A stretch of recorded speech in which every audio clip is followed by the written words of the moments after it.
44. Tonttien 2-7-35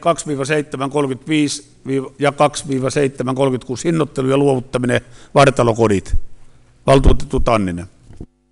Herra puheenjohtaja, esitän, että Laavalinnakadun tontin vuokrasopimusta ei uusita eikä myöskään myydä kyseistä tonttimaata Vartalokodit Oy:lle. Perusteluna on se, että Vartalokodit Oyn ydintoiminta on asuinhuoneistojen vuokraus ja isännöinti. Mielestäni tonttimaa on myytävä tai vuokrattava rakentajalle, joka ei ole kaupungin omistama kiinteistöyhtiö. Näin tonttimaasta saadaan todellinen taloudellinen hyöty kaupungille, ja esimerkiksi tuo Kevekan kumppanuussopimus on oikein hyvä esimerkki siitä.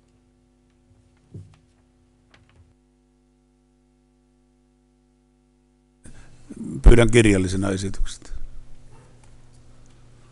Sitten valtuutettu Keto. Kannatan sen esitystä, että ei myydä eikä anneta. Kiitoksia. Keskustelun aikana esititte mukaan. Valtuutettu Tanninen on esittänyt Laivalinnakadun tontin vuokrasopimusta ei uusita eikä myöskään myydä kyseistä tonttimaata Vartalokodit Oy:lle. Perusteluna on se, että Vartalokodit on ydintoimintaa, on asuinhuoneistojen vuokraus ja isännöinti. Ja hänen mielestään tonttimaa on myytävä tai vuokrattava rakentajalle, joka ei ole kaupungin omistava kiinteistöyhtiö. Näin tonttimasta saadaan todellinen taloudellinen hyöty kaupungille. Ja tätä esitystä on valtuutettu Keto kannattanut. Keto, haluaako jatkaa? Tässä tietysti on, että niin kuin tuo Kevekan sopimus on ihan hyvä ja näin pitää ollakin, että siinä on käytetty aikoinaan rahaa talousarvion kautta sen purkamiseen. Ja nyt meillä esimerkiksi vanhusten tarve, mikä on tämä Louhirinne 3 enemmän täällä tarvittaisiin kuin tähän rakentaa.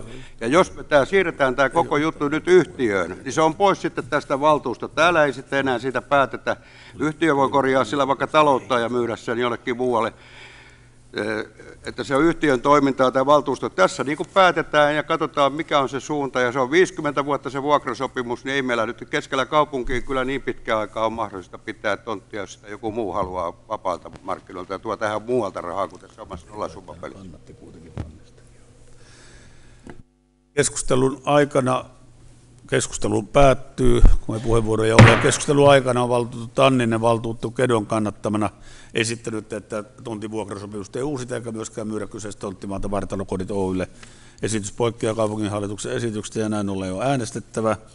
Esitän, että äänestetään niin, että kaupunginhallituksen esitys on ja mikäli ei voittaa valtuutettu Tannisen hylkyä merkitsevä esitys tullut valtuuston päätökseksi. Äänestystapa ja esitys hyväksyttäneen hyväksytty ja pyydän äänestämään jaa tai ei.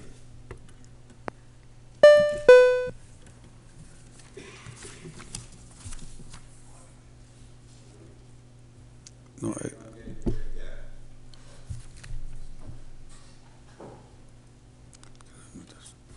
Äänestyksessä on annettu 38 jaa-ääntä, 4 ei-ääntä, poissa 1. Kaupunginvaltuusto on hyväksynyt kaupunginhallituksen asiaa koskevan esityksen.